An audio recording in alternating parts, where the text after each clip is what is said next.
Saturday morning began the way I loved it. The crisp mountain air smelled of pine and wildflowers. Sunlight poured through the valley, touching Grandpa's wooden homestead with a golden glow. I was out early, checking the old wildlife cameras Grandpa had installed years ago. Those cameras weren't just gadgets, they were his way of preserving the heartbeat of the land. For nearly 20 years, they had recorded everything: deer migration, the songs of birds returning each spring, even the way the forest changed color season after season. To me, they were more than recordings. They were chapters in our family's diary, proof of the life and beauty that had thrived here long before any resort company had set its eyes on this valley. Grandpa always said, "Protect this place like you'd guard a vault of memories," and I intended to keep that promise. That's when I heard it. Click, click, click. It didn't belong in the mountains. Expensive heels on gravel. My chest tightened. Nobody came up here uninvited. Then she appeared. A woman in a perfectly tailored business suit. Blonde hair pinned neatly. Sunglasses hiding eyes I already knew would be cold. She walked with the kind of confidence that made it clear she wasn't here to ask questions. She was here to take. She didn't even say hello. Didn't introduce herself. Instead, she barked, "Get off county property or I'm calling 911. I froze. My family's homestead county property. Her words cut through the mountain silence like a chainsaw. She waved a thick folder of papers, in one manicured hand, like a sword.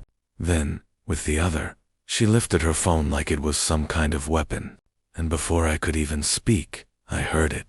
Distant sirens. Getting closer. My throat went dry. Half panic, half disbelief. Was I really about to be arrested? For standing on my own family's land? Finally, she spoke in full sentences. "My name is Evelyn Cross. I represent the Blue Ridge Resort Company. As of now, this land is under redevelopment." Her voice was smooth but cold, the kind of tone that said she'd delivered this speech before and always won. She flipped the folder open. Inside were glossy blueprints, thick contracts, and projected profit charts. Swimming pools, golf courses, luxury cabins, all stamped with official-looking seals. "This location," she announced with the confidence of a queen, "will become a premium resort. Your family must accept our generous relocation offer immediately." I blinked at her, almost laughing from the absurdity. Relocate? From my own family land? I stepped closer, keeping my voice calm but firm. "This isn't county property. This is mine. My grandfather built this homestead with his own hands. You don't own this place, and you never will." Her smirk told me she'd heard this kind of resistance before. The sirens grew louder now. Evelyn tapped her phone as if to hurry them along. "The authorities will explain it to you," she said, smugness dripping from every word. And then I realized she hadn't come here to negotiate. She'd come here to intimidate. Standing there, I couldn't help but remember Grandpa's words. He used to sit on the porch, his old rifle across his knees, staring at the tree line. He'd tell me stories about how his father carved out this land, about the storms they survived, the animals they protected, the neighbors they helped. "The land doesn't belong to you," he'd always say.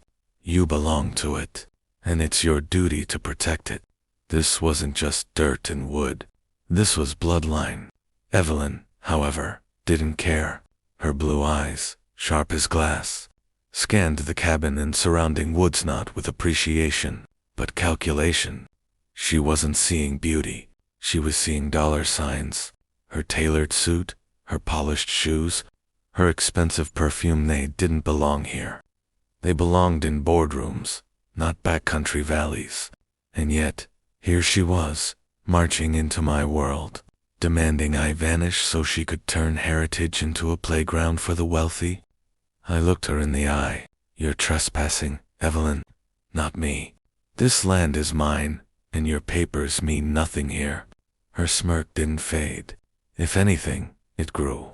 "We'll see what the sheriff has to say about that." And as the sirens rounded the bend into the valley, I felt a knot tighten in my stomach. That morning had begun in peace, birds, flowers, sunlight. But now, it was about to erupt into a war over land, legacy, and truth. Evelyn thought her money and lawyers could erase history. She thought flashing papers and calling 911 would scare me into submission. But she didn't know one thing. This wasn't just my land. This was my family's soul. And I wasn't going to let anyone know, matter how powerful, take it away.